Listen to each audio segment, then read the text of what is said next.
Bonjour à tous, aujourd'hui on se retrouve pour une alimentation de chez Deepcool, une alimentation qui va s'orienter plutôt dans les catégories haut de gamme pour nourrir votre monstre comme il se doit. Et je vous propose on attaque ça tout de suite après l'intro, c'est parti.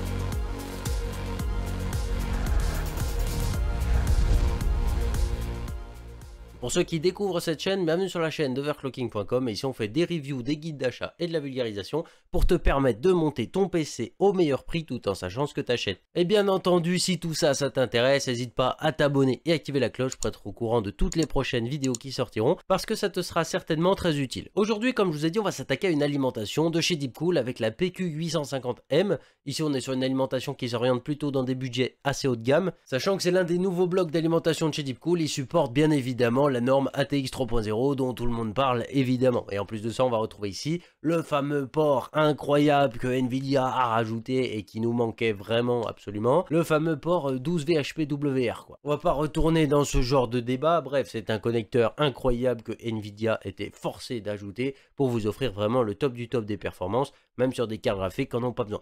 Bref, on n'est pas là pour aller tailler dans la masse, on est là pour aller tout droit sur cette alimentation. Donc je vous propose qu'on attaque cette vidéo de cette manière. D'abord, on va aller voir un petit peu les spécifications techniques qu'annonce l'alimentation. Et puis après, je vous propose qu'on enchaîne directement avec un petit protocole de test et des tests. Et puis pour finir cette vidéo, un petit truc qu'on n'a pas l'habitude de faire, mais que je vais essayer d'ajouter justement à cette chaîne. C'est que quand on va voir une alimentation, on va faire une petite exploration intérieure pour vous expliquer 2-3 petits trucs. Alors bien entendu, ce ne sera pas au niveau de certains ingénieurs qui pourraient éventuellement passer par là au niveau des alimentations. D'ailleurs, si jamais vous avez des conseils justement à apporter pour améliorer la qualité justement de cette exploration interne, n'hésitez pas à m'en donner. Voilà, moi je suis là, j'adore apprendre. Si ça vous fait bien marrer de me voir galérer et de me donner des petites leçons comme ça, il n'y a pas de problème, tant que c'est constructif, je prends. Et puis pour finir cette vidéo, on finira bien entendu par une petite conclusion. Donc pour commencer justement sur cette alimentation, on va parler un petit peu du design. Quand on sort de la boîte justement cette alimentation, on se retrouve ici avec un bloc d'alimentation assez simple. Franchement, c'est plutôt pas mal. Deepcool a encore une fois intégré son style de design qui est assez atypique, on va dire. C'est un petit peu comme en tech, ils aiment bien faire des trucs un petit peu différents. Et je trouve que c'est pas un mal. Franchement, ça fait du bien de voir un petit peu des nouveaux designs. Ici, on a un bloc d'alimentation qui fait un peu plus haut de gamme que ce qu'on avait l'habitude de voir avant. Après, en ce qui concerne justement vraiment les trucs un peu poussés du design, on retrouve ici un ventilateur en 135 mm à l'intérieur. On va voir également un bouton hybride on-off à l'extérieur qui va vous permettre de contrôler la ventilation, mais on y reviendra un petit peu au niveau des spécifications techniques de l'alimentation. Ici, on va retrouver un châssis bien évidemment métallique, mais il va être métallique genre un petit peu plus côté acier tôle que côté aluminium, tu vois ce que je veux dire. J'ai pu constater déjà lors de mes tests que quand on tire énormément de puissance sur le bloc d'alimentation, le châssis avait quand même une sacrée inertie à ce niveau-là et qui mettait vraiment quand même pas mal de temps à se refroidir par rapport à d'autres marques concurrentes. Je pense par exemple à la Pure Power 11 que j'ai eu également sous la main. Alors c'est pas une alimentation ATX 3.0, mais j'ai pu la tester également pour comparer à celle-ci. Et en tout cas, quand on tire des très fortes charges, même au-delà de ses limites, la Pure Power 11, et ben on arrive quand même à avoir un bloc qui chauffe pas énormément. Alors que cette Deepcool, là, je trouve que le châssis garde quand même énormément de chaleur au ressenti. J'ai pas de mesure, mais je peux vous dire qu'on sent quand même que le boîtier est bien plus chaud et qu'il a un peu plus de mal à dissiper cette chaleur. Donc si jamais vous trouvez qu'il fait trop froid chez vous, ça peut être un gros avantage ici, mais je doute que ce soit forcément ce que vous regardez en premier. En ce qui concerne le reste du design et de l'unboxing, éventuellement, on va voir des petits trucs qui sont vraiment intéressants que Deepcool a intégré. Par exemple, ici, on va avoir un testeur d'alim qui est directement intégré dans la boîte et ça, c'est juste top. C'est un truc que Seasonic intégrait souvent dans ses alimentations, mais ça fait plutôt plaisir de voir qu'ici, Deepcool l'a intégré également. Au niveau des câbles, on a des câbles tout simplement gainés noirs, il n'y a pas de tresse ou quoi que ce soit, c'est des câbles plutôt simples, donc il n'y a pas grand chose à préciser à ce niveau-là. En ce qui concerne justement les spécifications techniques du monstre, et bah ici on va retrouver pas mal de petites choses assez intéressantes. Alors déjà, on est sur une alimentation en mono-rail, ce qui veut dire que les overclockers seront plutôt contents parce qu'on va avoir une tension plutôt uniforme justement sur tout le rail 12 volts. Ce qui peut être plutôt pas mal. En plus de ça, on n'a pas de limite par rail, donc on va pouvoir tirer vraiment comme un bourrin là-dessus. Il n'y a pas trop de soucis. En plus de ça, qu'est-ce qu'on peut rajouter? Bah ici, on va voir déjà toutes les protections possibles et imaginables. Donc on va voir bien entendu les 6 protections qu'on a l'habitude de retrouver. Bien entendu, je vous mets les différentes protections à l'écran et puis je vous affiche leur signification à côté. N'hésitez pas à mettre pause justement si jamais vous voulez en savoir plus sur celle-ci. En ce qui concerne le reste de l'alimentation, on va retrouver pas mal de choses assez intéressantes également au niveau des spécifications. Par exemple, au niveau de la topologie, on va retrouver ici un half bridge en LLC par exemple pour la topologie interne. Quelque chose qu'on a l'habitude de retrouver un petit peu partout à l'heure actuelle. On va retrouver également une architecture en DC to DC, c'est-à-dire qu'on va convertir une seule fois notre 230 volts alternatif en courant continu de 12 volts. Et après, c'est ce fameux 12 volts qu'on va répartir en 3 volts et en 5 volts en plus du rail 12 volts que vous avez l'habitude de retrouver. Donc ça, c'est une architecture qu'on retrouve de plus en plus et ça évite justement de rajouter énormément de transformateurs dans les alimentations. Il y a une époque où justement on avait un transformateur pour chaque tension et forcément, vous vous doutez bien que qui dit plus de transformateurs, dit plus de sources de panne éventuelles ou éventuellement de moins bon rendement. Donc effectivement, le fait d'avoir ça, ça permet d'éviter déjà d'avoir une chute du rendement, d'avoir des alimentations un peu plus efficaces. Et en plus de ça, ça va permettre de simplifier un petit peu la conception interne, entre guillemets. Pour continuer justement, ici, on va avoir, en termes de topologie, un correcteur de facteur de puissance actif. Alors pour pas trop rentrer dans les détails, mais pour vous expliquer un petit peu à quoi sert justement ce correcteur de facteur de puissance actif, en gros, ici, il faut savoir que quand on a des bobines et des condensateurs, et ben malheureusement, on va créer ce qu'on appelle un déphasage. Le déphasage, c'est quelque chose qui existe un petit peu dans tous les systèmes électriques plus ou moins dès qu'on a des condensateurs et des bobines. Et du coup, le problème de ce truc, c'est que ça pollue le réseau électrique quand vous faites ça à grande échelle. Alors, évidemment, quand on a des petits blocs d'alimentation comme ça, c'est pas avec le peu de pollution qu'on génère sur le réseau qu'on va se faire taper sur les doigts. Donc imaginez quelqu'un qui va avoir un énorme réseau électrique et qui ne va pas avoir justement de correction de facteur de puissance et qui va polluer le réseau un maximum. Forcément, vous êtes à la place de EDF derrière qui est censé purifier le réseau derrière ce mec qui vraiment le salit comme il peut. Forcément, ça fait pas plaisir quoi. C'est un peu comme si tu invites un mec chez toi, il enlève pas ses bottes pleines de boue puis il va sur ton canapé, tu vois. Et c'est un peu pareil. Donc ce correcteur de facteur de puissance, il est là justement pour éviter de trop polluer le réseau derrière. Et c'est censé justement éviter aux professionnels du moins de payer des petites surtaxes en plus parce qu'ils polluent le réseau. Voilà l'explication en tout cas de ce correcteur de facteur de puissance pour faire plutôt simple. En ce qui va concerner un petit peu les différentes tensions et leur répartition de puissance, au niveau justement du rail 3,3 volts et du rail 5 volts, ils partagent tous les deux la possibilité d'atteindre jusqu'à 22 ampères en intensité et du coup ça leur fait un combo à 120 watts pour les deux. Alors je pense que comme c'est fait, les deux ne peuvent pas monter à 120 watts en même temps. En même temps, pour tirer 120 watts sur le 3,3 volts et 5 volts, je sais pas qu'est-ce que vous avez dans votre PC, mais il y a des trucs qui tournent pas rond. En ce qui va concerner justement le rail 12 volts, qui est souvent celui qui nous intéresse le plus, on va retrouver ici une intensité qui peut être tirée jusqu'à 70,8 ampères, donc ça commence à faire plutôt pas mal, étant donné qu'on peut tirer 849,5 watts ici, juste sur le rail 12 volts. Donc vous pouvez voir que l'alimentation supporte largement sa capacité totale. Donc ça c'est plutôt pas mal.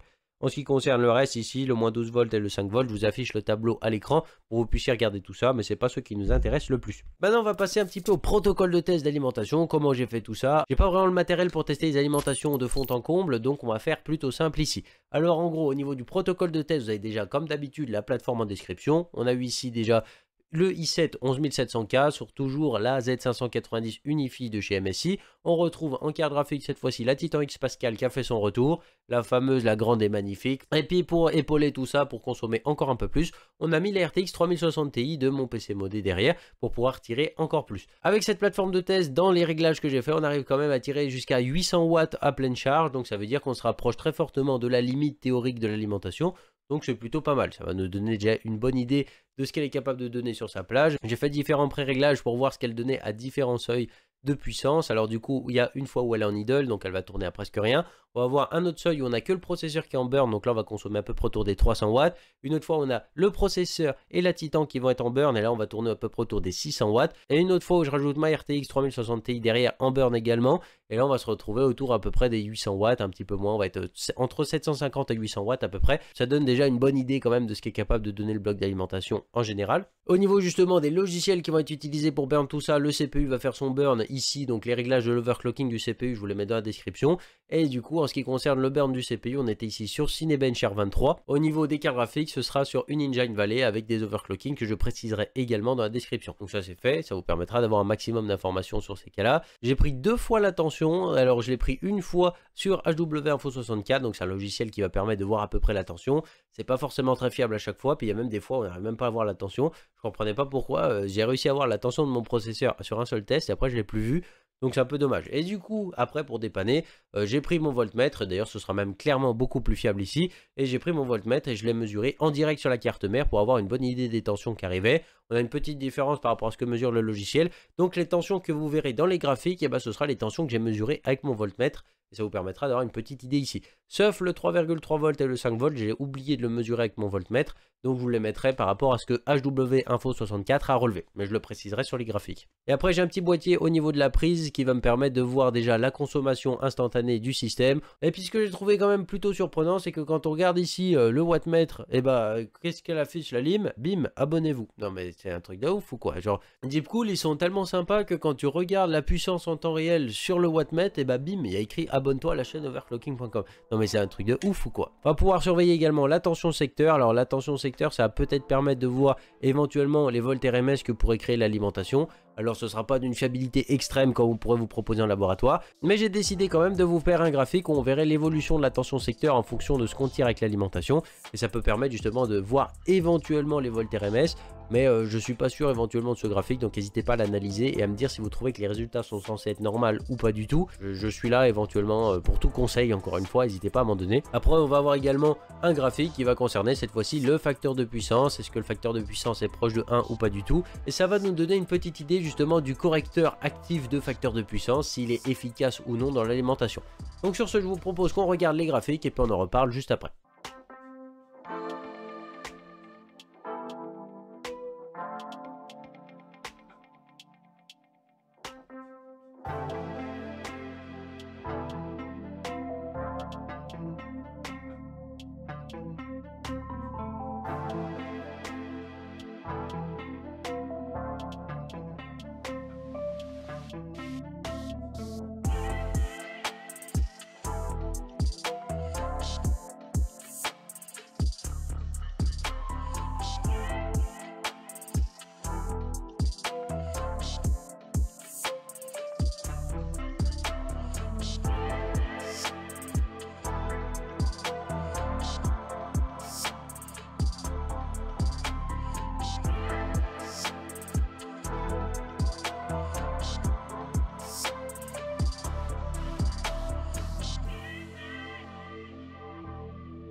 Maintenant vous avez vu un petit peu les résultats des tests de ce bloc d'alimentation, vous voyez que le bloc est plutôt pas mal. Moi je tiens à préciser quand même que je trouve que les tensions sont pas les meilleures qu'on a pu voir, donc c'est un petit peu dommage ici, je trouve que les tensions sont un peu larges sur certains cas.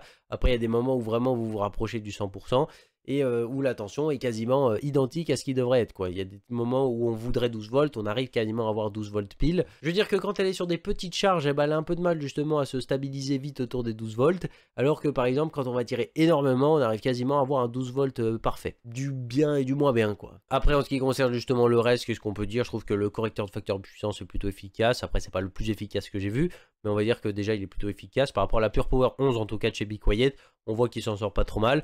Pendant les vacances d'été, j'essaierai de rajouter d'autres alimentations dans les graphiques pour vous montrer un petit peu plus tout ça. Mais pour l'instant, par rapport à ce qu'on a sous la main, on va dire, ça permet d'avoir déjà un petit comparatif. On voit que l'alimentation s'en sort pas trop mal. Maintenant, je vous propose qu'on passe justement à l'exploration interne du bloc d'alimentation pour aller voir un petit peu comment il est conçu à l'intérieur, voir si la conception est plutôt bonne ou pas du tout. Et puis, je vous propose qu'on se retrouve juste après pour la conclusion. Nous format un petit peu au niveau de la vidéo, et ben on va faire ici de l'exploration interne des alimentations. Petite alimentation assez sympathique comme vous pouvez le voir de l'extérieur. De toute façon, vous l'aurez déjà plutôt bien vu depuis la vidéo. On peut voir ici qu'on a une alimentation monorail, hein. Bon, ça vous devez vous en douter, je l'ai déjà dû le dire dans la vidéo. Un bouton on-off comme d'habitude également. Là le bouton va permettre de contrôler la ventilation. L'alimentation sera en mode passif, donc le ventilateur va s'arrêter si elle juge que la température est plutôt correcte. Et dès qu'on va commencer à vraiment tirer pas mal de puissance, l'alimentation va se mettre en mode actif, donc le ventilateur il va tourner. Voilà, basiquement les alimentations maintenant c'est tellement silencieux que je vous conseillerais de toujours le désactiver pour que le ventilateur il tourne tout le temps. Et comme ça vous aurez un maximum de performance. L'alimentation en plus est très silencieuse avec un ventilateur de 140 mm. Donc il n'y a pas vraiment de souci, c'est pas une grosse turbine, ça devrait largement le faire. Normalement si vous n'avez pas les oreilles dans la lime, ça devrait le faire. Mais bon, si jamais c'était le cas, je pense que vous aurez déjà pris un sacré coup de jus qui vous aurait rappelé que c'était pas l'endroit où vous étiez censé être. Très important, démonter son alimentation, ça enlève la garantie de l'alimentation. Donc ne le faites pas chez vous, je le fais pour vous, c'est pour éviter que vous alliez dedans. Et voilà, notre alimentation est démontée. Alors on va se séparer du ventilateur tout de suite. On va se séparer du ventilateur tout de suite. Donc comme ça. Alors ici déjà le petit ventilateur. Bon, petit entre guillemets parce que comme vous pouvez voir il est déjà plutôt massif. Voilà, et du coup on a même la référence du ventilateur. Ce qui est intéressant à observer, c'est que du coup l'OEM, il a tendance à mettre un petit peu la même étiquette partout sur les ventilateurs. Et du coup c'est plutôt pas mal. Alors pourquoi je dis ça? Parce qu'il y a d'autres alimentations qui ont le même OEM et qui se retrouvent un petit peu avec la même étiquette ici. En tout cas c'est un ventilateur qui fait 140 mm à peu près. Donc ça va vous offrir un maximum de silence. Ça devrait offrir à l'alimentation une assez bonne dissipation. En ce qui concerne le reste de l'intérieur de la lime, là je vais vous donner une petite analyse technique, mais j'ai pas vraiment un niveau en électronique suffisamment élevé pour vous dire comme ça, c'est du premier coup d'œil, l'alimentation elle est bonne. Moi ce que je vais faire, c'est que je vais vous expliquer un petit peu quels composants on peut regarder pour avoir une petite idée de la qualité de conception, les détails éventuels qu'on peut regarder sur une alimentation pour voir si elle est plus ou moins intéressante. Et puis voilà, on va s'attarder sur 2-3 détails. Le but c'est de faire un truc un petit peu simple pour vous expliquer quand même un petit peu comment c'est dans une alimentation, sans pour autant rentrer trop dans les détails, parce que tout le monde n'a pas forcément envie d'en fabriquer une dès demain. Pour faire simple ici, pour cette alimentation, pour ceux qui ne connaissent pas trop comment ça fonctionne ici, comme vous pouvez voir, on retrouve ma prise de 130 volts. Si je bouge l'alimentation, on voit bien ici que j'ai ma prise d'alimentation, donc pas de souci. Les deux trucs à côté, c'est les deux boutons qui vont gérer la ventilation et justement le on-off de mon alimentation, donc rien d'exceptionnel. J'arrive ici avec mon 230 volts ou mon 15 volts en alternatif. Je vais passer ici par ce petit transformateur et ce transformateur va faire la première transformation du primaire au secondaire. Alors pourquoi on dit du primaire au secondaire? Ici on va retrouver la partie en courant alternatif comme je vous disais avec justement la puissance qui arrive directement depuis votre maison. Et puis là on va avoir ici toute la partie qui va se répartir par contre en courant continu. Là c'est pas mal parce que on a vraiment une isolation qui est bien marquée ici à ce niveau là par l'OEM qui a fait ça. Et du coup on voit vraiment que la partie alternative est toute petite dans cette alimentation, donc c'est plutôt pas mal. Après ça passe dans ce transformateur. Le transformateur, j'ai fait des petites recherches dessus pour voir s'il était plutôt bon. Malheureusement, j'ai pas trouvé plus d'informations que ça sur celui-ci. Le seul truc que je peux vous dire, c'est qu'il est dans la Tout Power 10 de chez Thermaltake.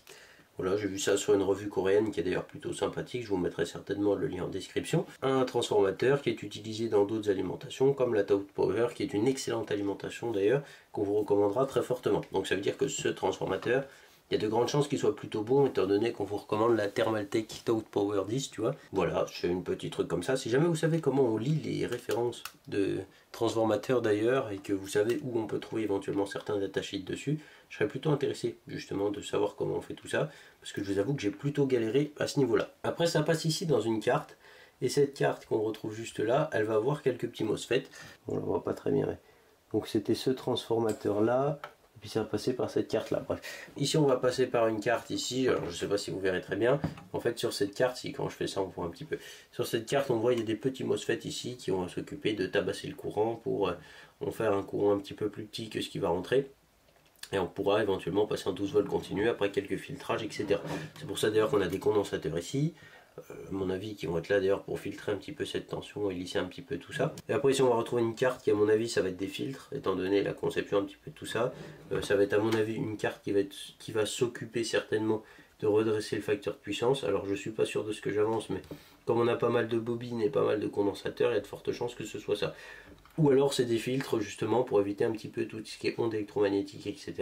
Ce qui est également possible à faire justement avec des bobines et des condensateurs.